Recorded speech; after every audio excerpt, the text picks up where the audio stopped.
The live TV, सच सबसे आगे।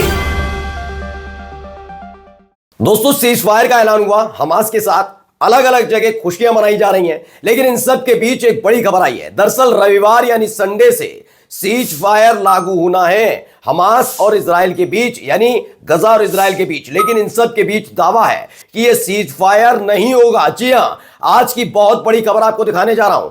Israel के ही एक मंत्री ने, बेंजामिन नेतन्याहू के करीबी मंत्री ने दावा कर दिया है कि गजा के साथ, हमास के साथ किसी भी तरह का सीज फायर नहीं होने जा रहा है, जिसने इजराइल के अंदर ही तनाव के हालात पैदा कर दिए हैं। क्योंकि आपको याद होगा कि इजराइल में इजराइल के लोग ही बेंजामिन नेतन्याहू के खिलाफ प्रदर्शन कर रहे थे कि हमास के साथ सीज फायर करिए। और जैसे ही सीज फायर का ऐलान हुआ, अलग अलग जगह उत्सव है, अलग अलग जगह खुशियां मनाई जा रही है। लेकिन अब दावा कि किसी भी कीमत पर सीज फायर नहीं होने जा रहा। यही नहीं, अगर हुआ भी तो उसके साथ बर्बादी के बेतहाशा निशान छोड़कर जाने के लिए तैयार बैठा हुआ है इजराइल। खबर देखिएगा। नमस्कार, मैं हूं प्रज्वल गौतम और आप देख रहे हैं द लाइव टीवी। बिना देर किए खबर दिखा रहा हूं। पहले एक बयान।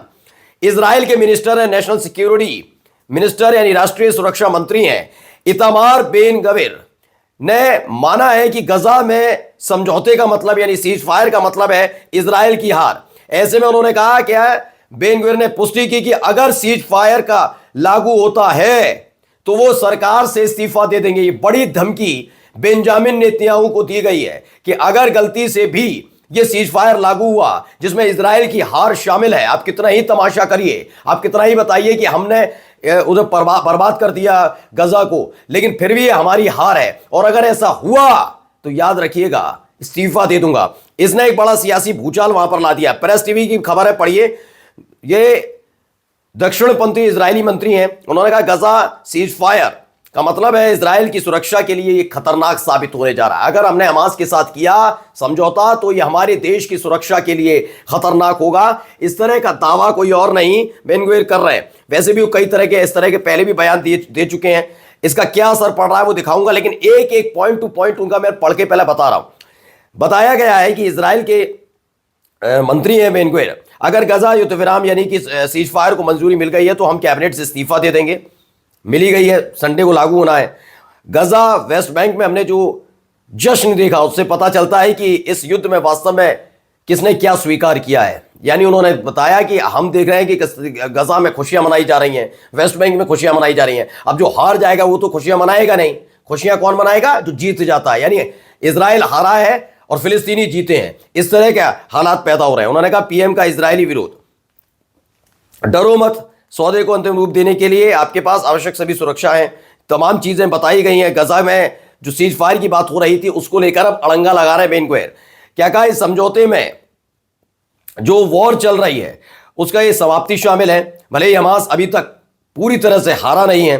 कहा गया कि अगर डील हो गई तो हम सरकार से हट जाएंगे और अपना इस्तीफा दे देंगे। अगर युद्ध दोबारा शुरू हुआ तो हम सरकार में लौट आएंगे। यही मैंने नेतन्याहू से कहा था। यानी बेन गविर एक बार फिर से आग में झोंकने की कोशिश कर रहा है इजराइल को कि जो तुमने कर लिया ना सीज फायर, ये सीज फायर मत करो और लड़ते रहो, युद्ध लड़ते रहो। ये बेन गविर कह रहे हैं सीज फायर शुरू होते ही हम सरकार से इस्तीफा दे देंगे और अगर युद्ध फिर से शुरू हुआ तो हम इसमें वापस आ जाएंगे। यानी बेन गविर गजा के साथ, फिलिस्तीनियों के साथ, हमास के साथ युद्ध के समर्थक है। वो कहते हैं कि ये जो एक्सचेंज डील है कि युद्ध रोको, सीज फायर करो, युद्ध रोको, सब कुछ शांति करो, उसके बाद हमास के कब्जे में जो इजरायली कैदी उन्हें वापस लो, ये पूरी तरह से शर्मनाक है। लिखा हुआ है, यह स्पष्ट है कि सरकार में कौन सी पार्टी झुक गई है।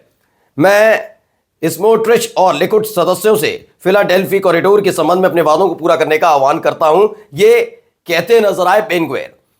अब इसका जवाब दिया गया है। जवाब क्या दिया गया? बेन गविर की सरकार छोड़ने की धमकी के जवाब में नेतन्याहू की लिकुड पार्टी आई। उन्होंने कहा जो भी दक्षिणपंथी सरकार को नष्ट करने की, मतलब इस्तीफे होंगे तो भाई सरकार गिर सकती है, कोशिश करेगा उसे वैश्विक अपमान के रूप में यानी कि इंटरनेशनल डिसरेस्पेक्ट, डिसऑनर्ड के तौर पर याद रखा जाएगा। अब आपस में ही भिड़ गए हैं नेतन्याहू के करीबी और नेतन्याहू, ये सारे के सारे भिड़े हुए हैं।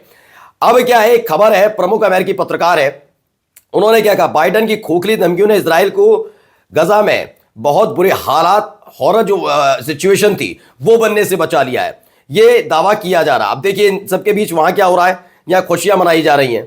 अब यही खुशियां, मैंने पहले भी कहा था, ये खुशियां देखी नहीं जा रही हैं। आपको याद होगा कि मैंने एक दिन पहले खबर दिखाई थी, जो इजरायली सेटलर्स हैं वो लगातार हमला किस पर कर रहे हैं, फिलिस्तीनियों पर हमला कर रहे हैं, क्योंकि वो जश्न मना रहे हैं, उन्हें पसंद नहीं आ रहा है। बेन गुवेर जैसे नेता सामने आते हैं, मंत्री सामने आते हैं और इसका ऐलान भी करते हैं कि जाकर देखो वेस्ट बैंक में जश्न मनाना है, गजा में जश्न मनाना है, हम हार गए, और इसका गुस्सा निकल रहा है। लेकिन यहां देखिए अभी भी जश्न लगातार जारी है। कुछ डॉक्टर्स हैं, डॉक्टर्स अपनी खुशी का इजहार कर रहे हैं, और यही आंखों में चुभ रहा है कई लोगों के कि आखिरकार ये कैसे हो सकता है। सेलिब्रेट किया जा रहा है अलग अलग जगह, ये भी देखिए तकबीर हो रही है विद वॉइस रेज्ड इन तकबीर। पर सुनिए क्या कुछ हो रहा, सुनिए।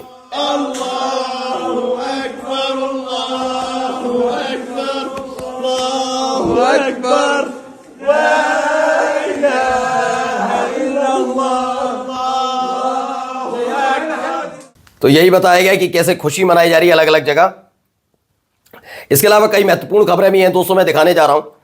खबर देखिए, ये दर्जन of Palestinians killed in new Israeli strike since ceasefire deal, यानी संडे से जो लागू होने जा रही है सीज फायर, उससे पहले ही आप सोचिए एक बड़ा हमला किया गया इजराइल की तरफ से, जिसमें दर्जनों फिलिस्तीनी मारे गए, इस तरह का दावा किया जा रहा है। बहुत बड़ी खबर है अपने आप में कि किस तरह से, जैसे इसने किया लेबनान में। आपको याद होगा कि हिजबुल्लाह के साथ सीज फायर हुआ था, और ये हिजबुल्लाह मान गया, वो लड़ाका संगठन है जिसे आप आतंकी संगठन कहते रहे, वो मान गया, लेकिन इजराइल नहीं माना था। याद है आपको, जिसको आप खूंखार, जिसे आप आतंकी संगठन बताते रहे, वो चुपचाप रहे। उन्होंने कहा नहीं, सीज फायर का सम्मान करना चाहिए, और वो चुप रहे। और इजराइल क्या करके आए वहां पर, ऐसे ही यहां कर रहा। हमास के साथ आप उसे लड़ाका संगठन है वो, और उसे क्या कहते हैं आप, आतंकी संगठन, खूंखार, उसने इजराइल पर हमला किया। लेकिन देखो वो शांत है, अब वो शांत है, और ये क्या कर रहे हैं, जाने से पहले ताबड़तोड़ हमले वहां पर किए जा रहे हैं। एक नहीं, दो नहीं, कई सारे हमले वहां पर हो रहे हैं। अब जो पहले एक मैं वो दिखा दूं क्या स्थिति है, और उसके बाद कुछ इस लेबनान से भी तस्वीरें निकली, वो दिखाऊंगा। पहले देखिए क्या क्या हुआ। अक्टूबर 2023 से यूएस इजराइल गजा नरसंहार मरने वालों की जो संख्या है, 7 अक्टूबर को पहला हमला हुआ था, उसमें 46,707 हो गई। वहीं 1,10,265 से ज्यादा लोग घायल हैं गजा में। इजराइल ने सीज फायर समझौते पर गजा में अपना लगातार जो कहा जा रहा है जेनोसाइड, वो जारी रखा। 3 चरणों वाला गजा का जो सीज फायर वो संडे से शुरू होगा, लेकिन अब शुरू हो पाएगा या नहीं, क्योंकि वहां के खुद के मंत्री अगर इस तरह से धमकी देने पर उतर आए हैं, तो आप समझ लीजिए अभी बहुत बड़ा वहां पर संघर्ष आपस में होने जा रहा है।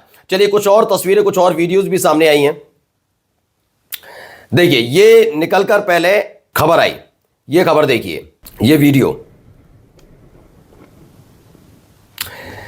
दरअसल ये गजा की नहीं है, वेस्ट बैंक की नहीं है, ये कहां की है मैं बता देता हूं। दरअसल अभी हमास को जो गजा है वहां से ही नहीं, बल्कि इजराइल को लेबनान से भी निकलना है। लेकिन उससे पहले क्या कुछ कर रहे हैं देखिए, आप खुद समझिए किस तरह से बर्बाद किया जा रहा है। इस वीडियो को लेकर दावा किया गया है कि जो इजराइल की आर्मी है लगातार बॉम्बिंग कर रही है, यानी लगातार गोला बारूद का इस्तेमाल कर रही है। कहां पर, कई जो लेबनान के, जहां पर उनका अब तक स्थायी तौर पर रुके हुए थे, स्थायी तौर पर वहां से निकलने वाली है, और उससे पहले उन तमाम गांवों को बर्बाद करने में जुटी हुई है। लगातार वहां विस्फोट किए जा रहे हैं, हंस रहे हैं। इसमें जब जब हमला हो रहा है वो हंस रहे हैं, खिलखिला रहे हैं, मौज ले रहे हैं। ये इजराइल के सैनिकों की हरकतें देख लीजिए, वहां पर ये सब तमाम चीजें की जा रही हैं। एक और तस्वीर आई निकलकर, वीडियो आप देखिए कैसे बम से उड़ा दिया जाता है। ये आप सोचिए कैसे रिहायशी इलाके को बर्बाद करने के लिए तुले पड़े हैं। पहली बात तो ये कि एक सीज फायर होने के बाद एक बम का, बारूद का, एक उसमें भी चिंगारी नहीं लगनी चाहिए, लेकिन ये लगातार ये कर रहा है। देखिए एक और खबर आई, सेवरल इंटैक्ट विलाज है, वहां बहुत सारे विला बने हुए थे। लेबनान के इलाका है, यारून म्युनिसिपैलिटी है वहां की, वहां पर ये लगातार उसे उड़ा रहे हैं, बर्बाद कर रहे हैं लेबनान को। ये तस्वीर भी निकलकर सामने आई। ये देखिए एक और खबर है, इसमें बताया गया है कि टुडेज बॉर्डर इवेंट्स, क्या हुआ, अगर बॉर्डर पर देखा जाए तो लगातार वहां पर डिमोलिशंस का काम किया जा रहा है। जैसे कि इजराइल की सेना ने जाने से पहले अपने जो बॉर्डर वाले इलाके हैं वहां तमाम कस्बों को, गांवों को बर्बाद कर दिया। लगातार वहां पर बमबारी करके उसे बर्बाद कर रहे हैं। एता अल शाब और मरून को ढाया जा रहा है, घर खत्म किए जा रहे हैं। ये लगातार एक एक करके टैंक और बख्तरबंद कर्मियों के ने क्या किया, मरून अल राज शहर के उत्तरी बाहरी इलाके में, यानी नॉर्थ वाले इलाके में घुस गई, और उसके बाद वहां जमकर गोलीबारी की गई। वहां जो मकान जो थे बने हुए थे उन्हें नष्ट कर दिया। ये तमाम काम किए जा रहे हैं। यानी एक तरफ हमास के सामने झुके, वहां पर भी यही हो रहा है, इधर भी यही कर रहे हैं। और इन सब के बीच तो मैंने आपको दिखाया है कि बेन गुवेर कह रहे हैं कि ये समझौता नहीं होगा, और अगर सीज फायर हुआ तो वो मंत्री पद छोड़ देंगे। नमस्कार। द लाइव टीवी, सच सबसे आगे।